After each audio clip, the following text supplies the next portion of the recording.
Yes. Okay. Welcome again for a new session. And I think my voice is hearable and my screen is visible. And in this session, we will talk about the regulatory policies and international cooperation, of course, related with the nuclear security.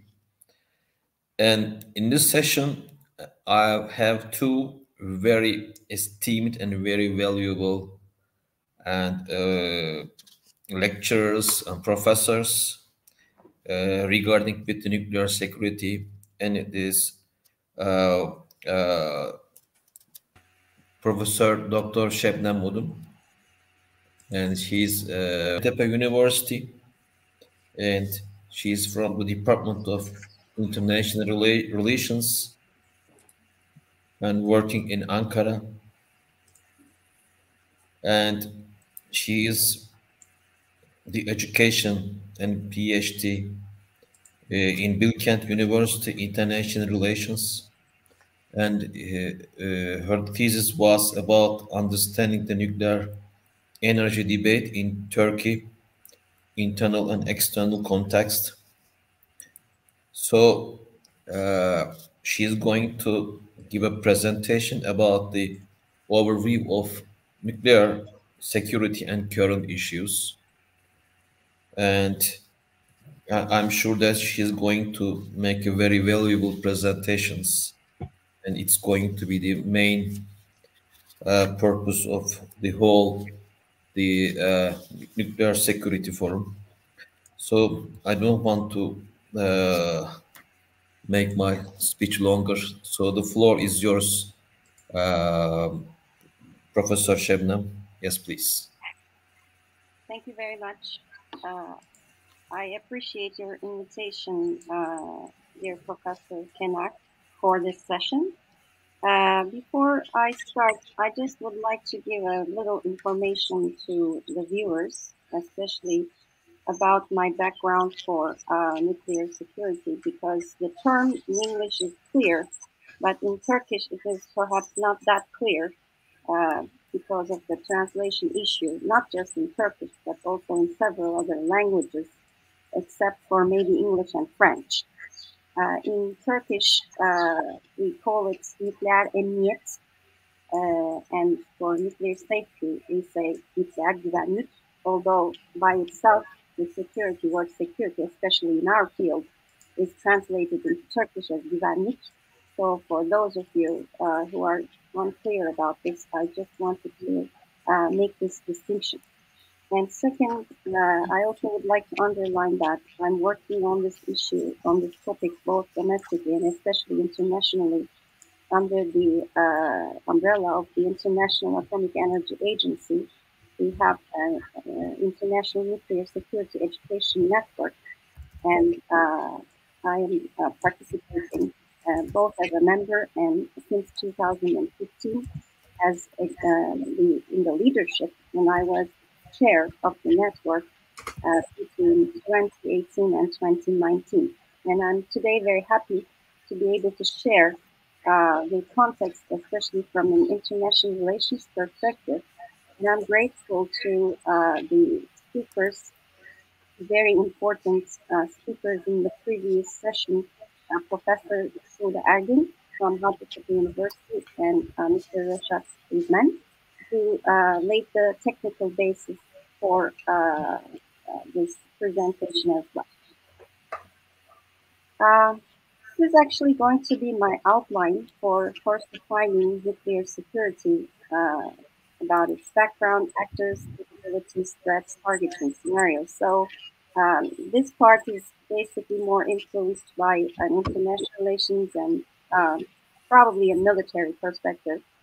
And in the second part, I'm going to touch upon the current issues very briefly. And if there's time, I would be happy to receive and answer questions in that regard. It was September 11, 2001, and I was also in the United States on that day. So I didn't follow the news from here, but right there. and I could see the transformation of the threat assessment, the change in the nature and perception of the threat. And after that time, when we talk about terrorism, we started using new words like new or mega, which means that this time it was the ideology that drove these attacks, that is behind these attacks, rather than limited political aims. So if we deconstruct the threat, the actors that we saw were transnational non-state actors rather than small terrorist groups. And for those, physical survival was unimportant, which negated the traditional understanding of nuclear deterrence or any other type of. Their political aim was to transform the prevailing system based on Western values. So we are actually talking about extremist jihadists in terms of the circumstances of that time, terrorist groups. And the method for to reach their political aim was by carrying out sensational attacks with mass casualties, spreading fear through horrific scenes, creating panic and anxiety. And please, I would like to mind you that these terms are not belonging to international relations; they are belonging to psychology, and that psychological impact was very important. So for this impact, the capabilities sought were CBRN, chemical, biological, radiological, and nuclear material.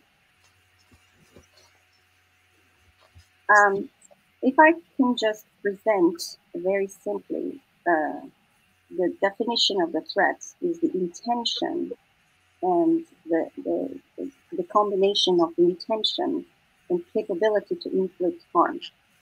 But after 9/11, the problem was the intention also mentioned or contained the intention to acquire this capability to inflict harm.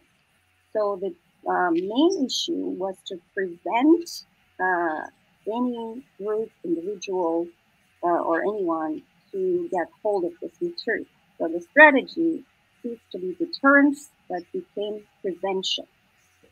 And in the meantime, in these years, the issue grew to be more of a threat of nuclear terrorism, where in the 2009 Prague NATO summit, the then American president, the President of the United States, Barack Obama, delivered a historical speech.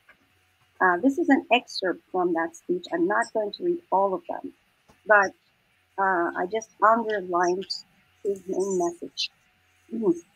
Talks about the risk of a nuclear attack and the determination of the actors to buy, build, or steal a nuclear material or to build a bomb, and that we need to prevent them from having one. And he defines this as the most immediate and extreme threat to global security. So this is actually a political speech, obviously, and he's constructing this threat, but it does have a basis for this one. And he calls at the end of that a nuclear security summit to be held in 2010 in Washington, D.C. And after this summit, states became more aware of what to do to counter this threat. In the following period, we saw actually the formation of new subgroups of extremist terrorist groups in other parts of the world, especially after 2011. And there was a change in the way that we communicated and spread information, especially with Twitter, and the publicity of attacks became easier and faster. We also had a new generation of youth who became dissatisfied in search of identity, recognition, and approval, especially in the conflictual parts of the world.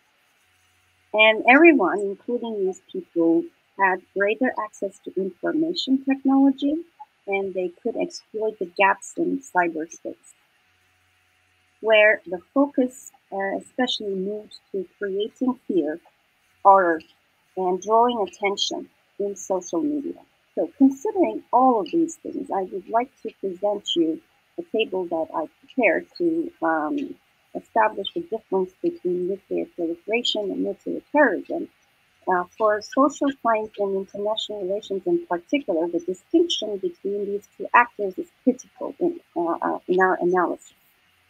In nuclear proliferation, we're talking about a state actor. If there is an intention, the intention is for the capability of highly enriched uranium, where Professor Agin just mentioned in her presentation, and plutonium, in order to have a nuclear weapon or a nuclear explosive device. And with these weapons, the targets would be military strategic targets of the other states. So we have a state-to-state dynamic here. In the case of nuclear terrorism, the actors that we're talking about are non-state. They may be terrorist groups, insiders.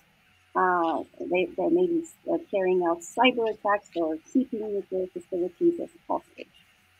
And the capability that they seek may include, and this is not limited to this one, is nuclear or radiological material, improvised nuclear device, a dirty bomb, or a radiological emission gas. And their targets, first of all, to acquire the material and then to attack, including all of them, is nuclear facilities and material, the critical infrastructure, choke points and ports in the maritime domain, and transportation difficulties, because this material is also transported. This is just an example of radioactive sources and their uses in lethality that I got from the IAEA Safety Standards and Safety Glossary. These are just to give you an idea. They are radioactive sources, which means they can also be stolen or be targeted to make these kinds of weapons. Now, let's go deeper into targets. First of all, we should be concerned about nuclear facilities where this material is contained. The first one is nuclear power plants, and we can have them in medical facilities or research centers, for instance, in universities. The threat is mainly sabotage, theft, or unauthorized access to skill or tamper with nuclear and or radioactive material. And the security compared to nuclear power plants in medical and research centers are insufficient. And we should also think about strategic locations like critical infrastructure of energy, land, and maritime transportation. Also, the locations or objects of potential exploitation by nuclear security threats, we can see like major public events such as a World Cup final or a game, let's say. And last but not least, sensitive information can also be a target. These are some examples of nuclear security events, like theft or other type of unauthorized removal of nuclear or other radioactive material.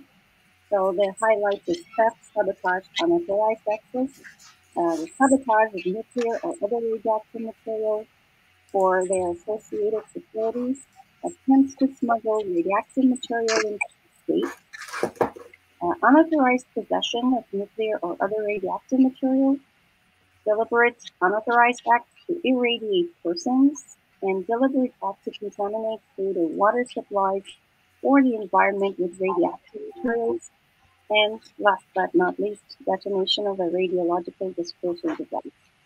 Mr. Cellozzi, may I ask you to turn off your mic, please? Please? Okay. Thank you. Can I show my slides? I know. No, it's not important. No. Dr. Shebnem, did you finish your presentation? No, I didn't. But the sound from Mr. Cellozzi's office is coming, and that's kind of okay. hurting. Because I think if you are making summary, and because we have very limited time, you know. Okay. And there are two. I'm coming. Yeah, I'm coming to the current issues as well. Thank you for the warning. Maybe I should just skip this one. Okay. Yeah. When I prepared this slide, it looked well, but there was a change here. I just want to mention about the nuclear security regime, the international nuclear security regime, so that we can establish the connection with domestic. Strong international nuclear security governance is possible with the development and maintenance of national nuclear security regimes. So this is to the contrary to nuclear non-proliferation regime. It's working from bottom up. So our current issue, the first one I can determine, is the development of nuclear security culture, where states are expected to develop one, and especially for newcomers like our country. And for a nuclear security culture, we need constant attention by organizations and individuals to protect nuclear material against loss, theft, and other unlawful access, and to protect nuclear facilities or nuclear materials in transport against deliberate malicious acts. The second current issue, as far as I could see, especially again in newcomers, is stakeholder cooperation. And it is also linked to nuclear security culture, where we also see that this kind of cooperation is highly affected by the security, bureaucratic, and organizational culture in a certain country, and bureaucratic competition, command and control, threat assessment and response are variables that affect the system and its operation. And the problem is when there are different perceptions of threat, it results in different bureaucratic reflexes. So we need to carry out consistent nuclear security culture self-assessment survey, just as the IAEA recommends. And the third current issue is cyber threats. The nuclear facilities, material, and sensitive information may be vulnerable to infiltration, theft, and sabotage.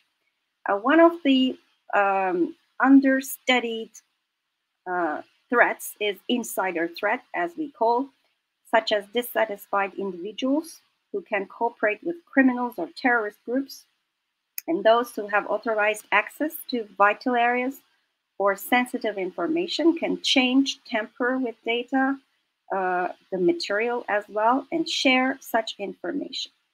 And this issue is not just valid for nuclear installations, but for all critical infrastructure and transportation vessels and their routes, and which are coordinated via computer systems and networks. Last but not least, another current issue is Russia's behavior in Ukraine, which I call threatening with radiation. I wanted to mention again the difference between nuclear safety and nuclear security. The first one is about risk of radiation. The second is about threat by a malicious actor. In our case now, we have a very interesting case that state actor involved in a nuclear security scenario with safety consequence. These are the safety risks in terms of conflict, in the times of conflict, where munitions hitting reactors, they may cause the release of highly radioactive material, or there may be explosions or fires that could disrupt the safety systems to prevent the overheating of the reactor core. Again, we need electricity and generators. They may be damaged, otherwise there will be a condition like Fukushima. And if the spent fuel pool is damaged to let its water to drain, or if its cooling systems were disabled, the overheat of spent fuel would cause the release of large amounts of radioactive material to the environment. We have some implications for international norms here, and it may send a wrong lesson to some similar states, or maybe to nuclear newcomers about resistance to nuclear power plants. And especially here, this is perhaps more relevant for our session, whether nuclear power plants may be taken hostage during times of war. And the issue here is, as I mentioned, we have a state actor involved in a nuclear security scenario, and if it behaves as such, then does the state could still maintain its statehood if it goes counter to this norm of international law and also the rule of international law under the UN Charter. However, we do not have an explicit statement in the Geneva Convention because it is against the use of chemical and biological weapons during times of war. And the implication for states with nuclear power plants is, could it be an element of foreign policy manipulation? And would it cause public resentment for nuclear newcomers? So what can we do at last? The Hollywood, industry, the movie industry, have worked on this for the past couple of decades. So we can discuss this among us, among experts, but it is critical for nuclear security to educate or to create awareness at the basis of people, the public, so that they can understand the issue, but they're not going to get panicked, however, be informed. These are just a couple of those that I prepared. And maybe since the Turkish TV series industry has also been very successful in spreading some messages about that, I can also recommend it for our movie industry as well. And just to mention it for the last one, I was in Costa Rica for the past 2 weeks teaching about these issues in Spanish to an audience whose country does not even have an army. And they understood all of these, the students as well as other officials. And there's no reason that we cannot really understand these issues and take relevant or necessary steps to deal with this. With that, I thank you very much for your attention, and I will be happy to answer any questions you might have. Okay, thank you very much, Dr. Şebnem, for this very explanative presentation. If you have any question from the speakers or from the participants.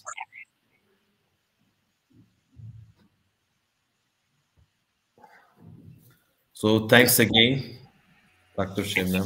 And now we are moving to Michelangelo Celozzi. Is it right pronunciation? Celozzi? Thank you very much. Okay. He is an engineer and specialist in energy systems engineering. And also he is the president of Transmet Engineering Network and a member of the scientific committee of the Center of the Mediterranean Integration. He is also lecturer at the Center for High Defense Studies and the Secretary General of the Mediterranean Academy of Energy. So you have too much loads over your shoulders, Dr. Celozzi. And he is also very experienced in the Euro-Mediterranean energy sector and as the executive manager of Enel and Turner. And yes, very long CV. I think this is just a brief explanation of your It's not necessary.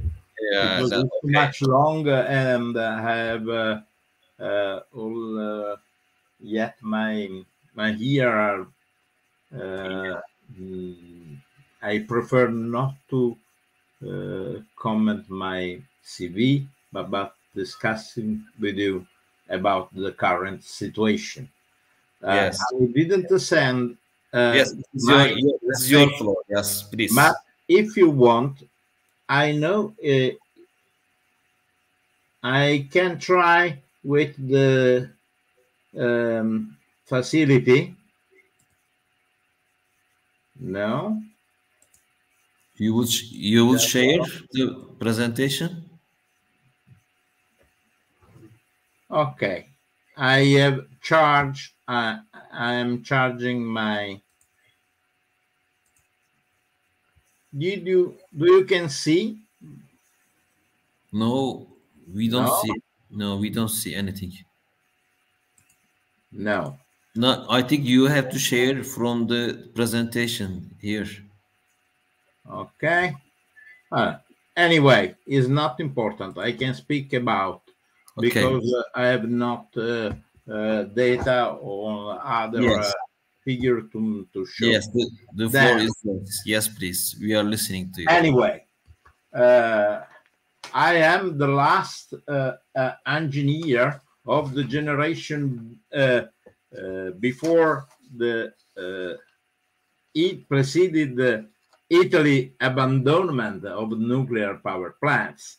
And then my professor on nuclear physics was the last student at Enrico Fermi School. But all this legacy has been lost after 1987 in Italy. This is a very big damage because there is a culture cancelled in our countries. It takes years to train a group of nuclear experts able to manage technology development in their countries, but and to collaborate with experts from other leading countries in the nuclear field. Then today, the nuclear systems are like all advanced complex technology systems, like aerospace sector, is now a result of international cooperation rather than being a national technology. There is not a national way to nuclear outside the international cooperation in order to guarantee security, efficiency, and efficacy of the power plants. Today, the European Green Deal taxonomy has recognized the role of nuclear, the positive role of nuclear technologies as for the positive environmental impact. And many countries are already involved in the development of future nuclear technologies. There are two ways: the small size fission reactors, which has been made competitive by high energy prices, and the nuclear fusion, the long-term objective, the most important long-term objective, with important industrial impacts even on current conventional technologies based on electromagnetism, new materials technologies, and system for regulation and control of complex systems. Then the working on the nuclear fusion project, there are also short and mid-term results to gain. Today, an international consortium is building the first prototype for fusion nuclear reactor in Europe. Then we are working with other countries and with our colleagues in the nuclear project. By the way, the small size nuclear power plants represent an opportunity for regulating the intermittency of the availability of renewable energy sources. the global today the global energy crisis has caused a strong impact on the global rate of inflation in all the countries, which is now the new impetus for nuclear energy power plants. Is a necessity, not only an opportunity, but a need to develop new technologies for energy production. The immediate and unanimous response of this war has been the development of new sustainable development projects in the Euro-Mediterranean area, in Africa, in the Indo-Pacific Economic Framework, in US, and also in the EU. An unprecedented process is taking place to redesign activities globally in all sectors and in all activities of human life, because we go from the generation to the use, the final use of energy. Then all the activities are involved and all the technologies are involved in this project. The objective is well clear and well marked. We go on, and the investment, particularly those from international market, are focused all on the project, on the exploitation of renewable energy sources. This is a trend consolidated at global level, and the capacity installed is rising day by day. But the the renewable energy sources produce electricity. Then there are a lot of consequences and related effects. First of one, the rising of electricity consumption by substituting the thermal energy consumption. This means at midterm, according to the target of the European Green Deal, the effect is to double the electrical consumption. This is a very big challenge because it takes a lot of time and a lot of money to realize the double of the existing transmission lines. This is the first problem and the first effect. The second one is the objective of intermittency of the renewable energy sources. We have to govern. The governance of this problem is essential to develop the renewable energy sources. Again, the digitalization of process is rising in this new context because a lot of function will be automatized and then will be served by electricity sources, the energy source, electricity energy sources. Very important will be the innovation in the transport sector, by sea, by land, and by air. For air transport, the problem is to find new fuels derived from energy sources. Then in this moment is impossible to substitute these energy consumptions. And the first the last one, the innovation in energy and uses, which are all involved in this process. This means all the device we have in our houses, in our industry, in our offices. Then a very large effect, a very large market is coming.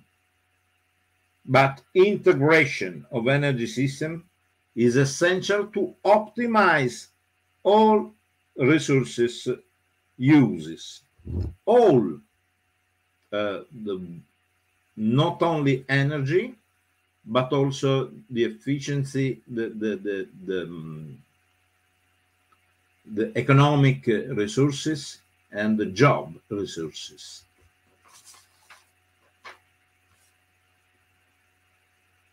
As always in history, the war has brought about a significant revolution, which is technological, industrial, and geopolitical, which is unstoppable. The world is changing, and we have to face this challenge. The security is the top priority of the WEC, Worldwide Energy Committee, the energy trilemma constituted by security, sustainability, and affordability. But security is the top priority, which also ensures sustainability and affordability. Integration of energy system is the key for optimizing resources. What this means in this moment? For example, the infrastructure projects launched at the recent meeting G20 in New Delhi provided for an agreement signed by the Prime Minister of India, Saudi Arabia, EU, and US. Is a corridor connecting India, Gulf states, and the European Union, but without excluding any Euro-Mediterranean country. I know that there is some prudence from the colleagues from Turkey, but there is no intention to exclude the Turkey from this corridor. Turkey is the door of eastern country of the European Union. Italy is the central door for the access to the European market, but the European market is the reference market for realized investment in the energy sector in our countries. Then is an objective of common interest to integrate these energy systems, and Turkey is a very big energy system, which is the connection between Europe and the southern side of the Mediterranean. Mr. Dr. Gelozi, can you please make a summary because of the time limits? Okay. Please, I have finished. Then I have used all my time limits, and I thank you very much for your invitation. Okay. And I hope in a future cooperation with you. Thank you very much. Thank you so much. Okay. Okay. Now our last presenter is Ali Murat Becerikli from TESPAN, and the floor is yours, Dr. Ali Murat. Thank you very much. The screen is not shifted.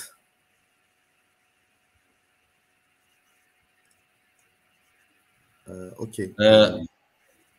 It's okay. Okay, now it's okay.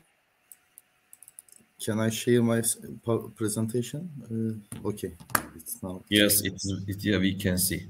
Okay, thank you very much. Let me introduce the topic. What's the challenging topic on the regulatory side, and also relevance with the international cooperation. The SMR definition is basically told that the reactors lower than 300 megawatts electric, not the thermic but the electric, and additionally it is told that it can be transported and it can be produced in the factories. What does it mean? It means that the radioactive fuel can be installed, assembled in the factory as well. So the transportation of the power plant will also include the nuclear radiation. International Atomic Energy Agency has established a forum to think about what can be done in the SMR regulations. Why this is one of the most important topic? We can easily say that there are many constraints on commissioning a power plant on the nuclear-based island. The first thing is it takes too long, and so the governments needs to commit too much finance for a too long period. The financial cost of the commissioning period is approximately equal to the cost of a power plant. So this big power plant commissioning is very difficult for a private company, and also the researchers to develop further technologies on the nuclear is very hard to make commercial ones because of the ongoing regulations. So they collect a form from their members and prepare some challenges, topics on the issue. Regarding this studies in the phase 1 in 2015, between 2015 and 2017, there has been some project groups for the emergency planning zones, and the principles of the graded approach and defense in-depth topics has been studied, how they can apply these regulations on the SMRs. The pilot study concluded, and they prepared some reports, and on these reports, we especially see the areas needs required to be studied, examined on the regulatory side. This forum has been established by the member states' regulatory bodies. So this issue for the regulation is based on a international cooperation modality. Why this is happened like that? Because many countries that they don't have a nuclear power plant can easily have a power plant together with the SMR design. We will see the SMR specifications later, but in the second phase, between 2017 and 2020, this forum has prepared some more reports. This is called a project-based study together with the member country representatives. The most what we read from the reports is they prepared this with a willingness mode. Everything about the SMR regulatory issues, concerns are based on to enhance this cooperation and enhance the studies and open the new technologies, a new road to the power sector.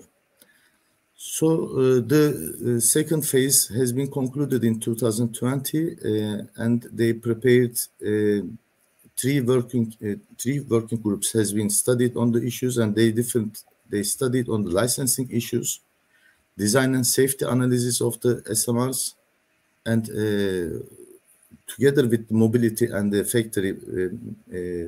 factory modularity, they studied on the manufacturing, construction, and commissioning and operations the issues, which will be the major topic on the SMR regulations on the safety basis in the near future. So in the phase 3 started with the 2021. It comes to a point that there has been some reports also prepared, and also this forum has been included to the Nuclear Harmonization and Standardization Initiative, which is preparing the security regulations of the International Atomic Energy Agency. So during this period, this period will be ended in the 2024 next year, and the reports, the studies we will see next year. But starting from this year, it has also been observed that there is a requirement for further studies, and the working groups studies come to a point that there is another phase 4 required starting from 2024.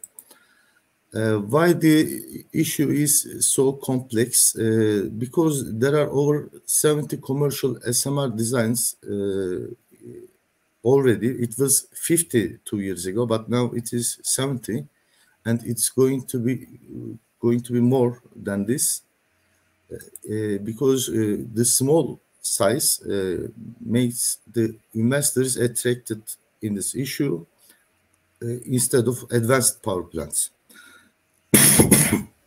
Sorry.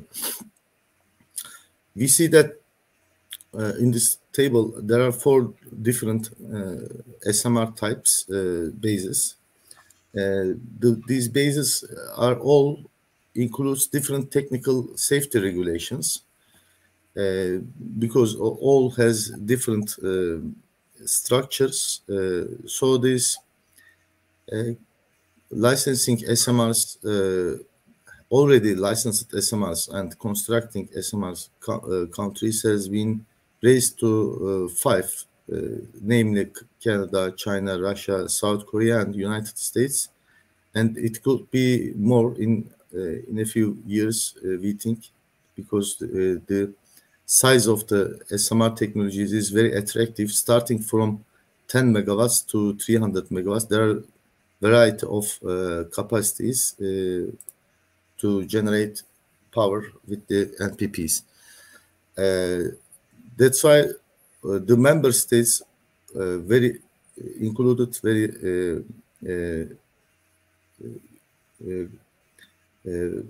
productive, that they have never been this much in the topic. So they all started to join the working groups and give ideas to make it easy, affordable nuclear power plant, together with the safety requirements. So the safety requirements of the SMRs become the major topic nowadays, because of their designs, especially SMR designs consider modularization. The modularization is very important issue, because there is a opportunity to assemble several components of the reactor in the manufacturing factory, such as the cooling system of the reactor, or such as the other issues like reactor module and construction. The construction can be also done in the factories.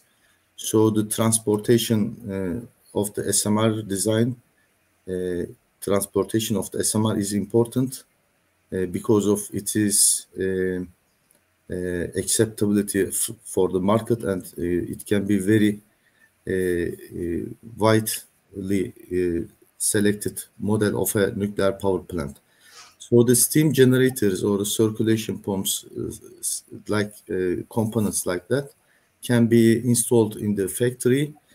And on the other hand, transportation of modules with nuclear fuel, loaded or unloaded. This is also another topic to be discussed and regulated, to be regulated for their installation on the site or for their refueling in an off-site facility. We generally know that the nuclear fuel is installed in the site, but this modularity will bring that the nuclear fuel can also be installed during the manufacturing in the factory. So there is a new area to be regulated. The factories needs to be regulated as well for the radioactive issues.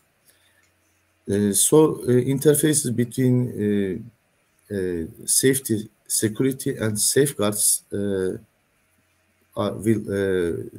be discussed in the new areas in the factories as well.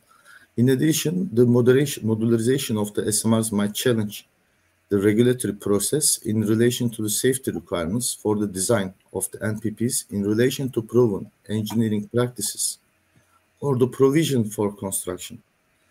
The challenges will exist in respect of performance of associated regulatory, this oversight activities, such as in the case of repeated fabrication of modules in the factory, and in the transport of modules, in the re-licensing of a module with the same designs, in this off-site assembling and testing of module components, and in the decentralization of design activities and safety analysis. So this brings us, there will be many more analysis to be required for the SMRs than a conventional nuclear power plant.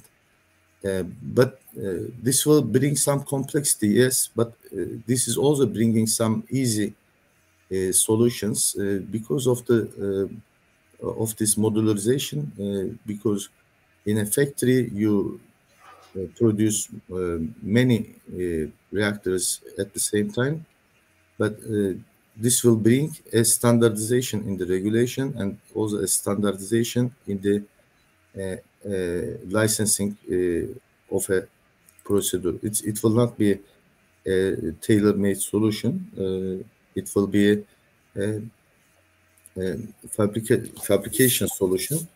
So this is, in one hand, it is complex, but on the other hand, it is easy to solve. I will, because of the time constraints, I will give the topics for the other topics as well. The integral design is also very important because together with the new technologies and the applicable research on the NPPs will bring new topics such as water. Other than the water cooled, there could be non-water cooled issues, as it has been presented in the previous panels. The integration of coolant system will be more easy and standardized. That's why the licensing will be easy on that perspective. And the number of components will be very low. So the licensing process will be easier than the conventional ones. Other than the complexity of the technologies, the licensing on the site will be very shorter, because the part of a licensing will be started at the factory. Ensuring the radiation protection of the staff during operation will be also easy. And to practical feasibility of these activities due to the space constraints should be also standardized in the design, integral design features. On the other hand, the compact design of the components is very important. This compactness has advantages, but on some issues to be discussed, it's adding some complexity to normal operation due to more demanding needs for the radiation protection. Because of this compact design, the radiation protection should be more important in the design as well.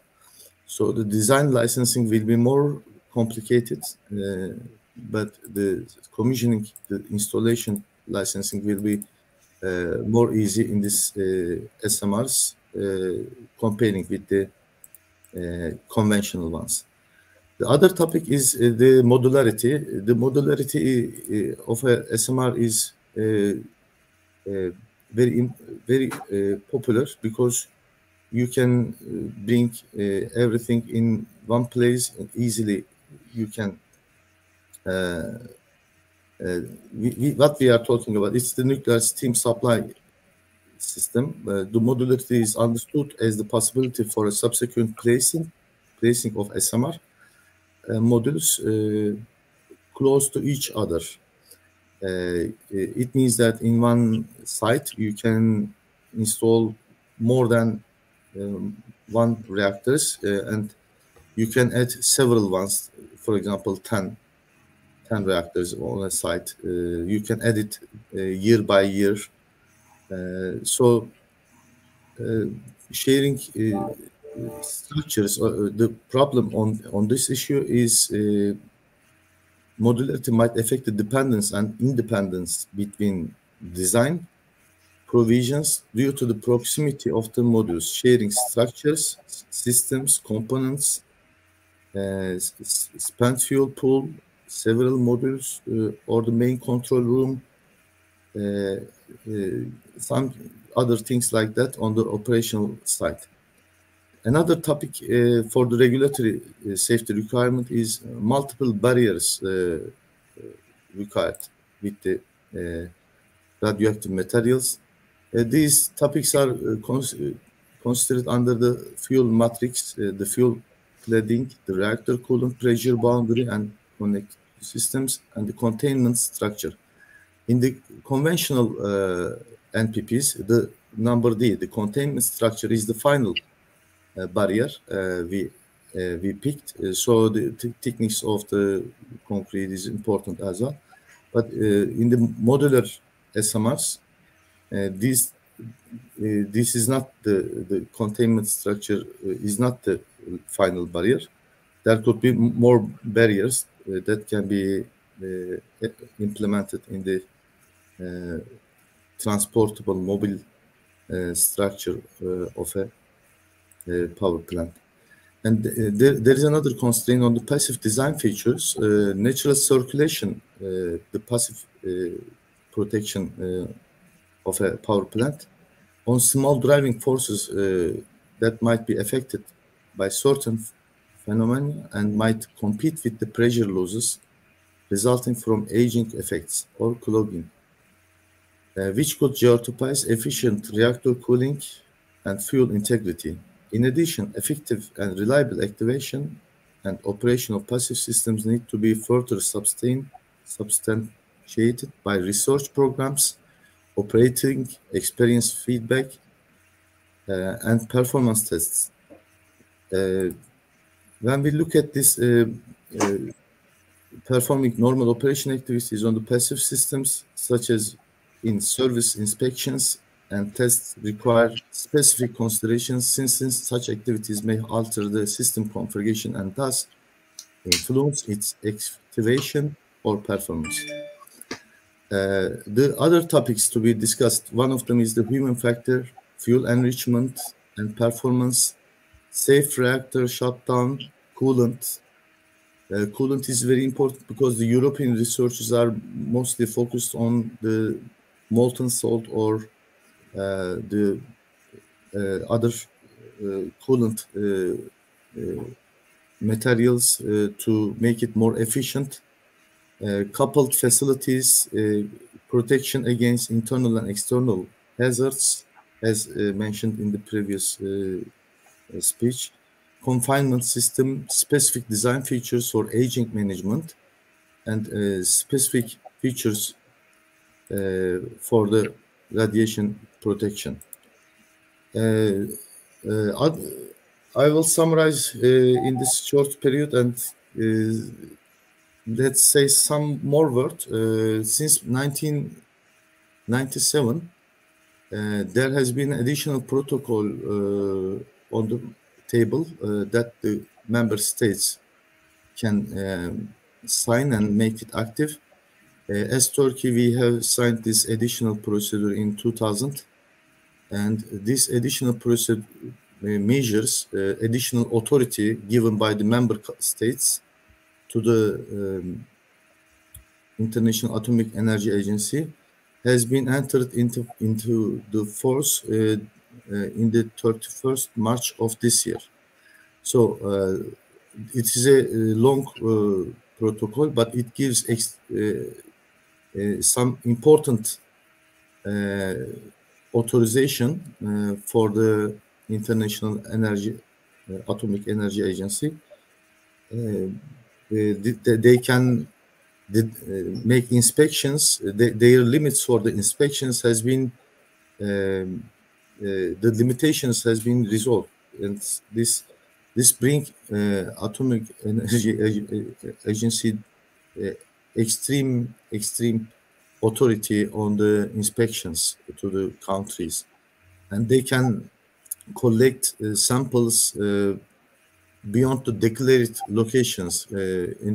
For example, the countries give some locations, and the inspections cannot be happen in other locations. But now, starting from this year, the inspections and taking samples will be all over the member states' territory. So this is a very important authorization and additional protocol annexed to the main protocol. So this is entered into force.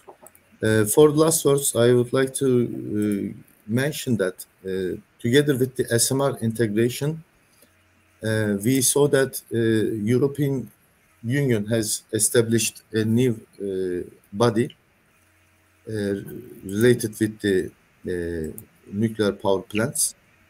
And other than this issue, this structure, the body of the International Atomic Energy Agency has been strengthened, and there has been more countries entered, and also some other agencies that they are not involved in the picture before became a member of this agency. So together with the integration and cooperation on the nuclear issues has been very vitally open to the international cooperation together with this SMR approach at the agency. So it seems that many more studies should be done, and the regulations should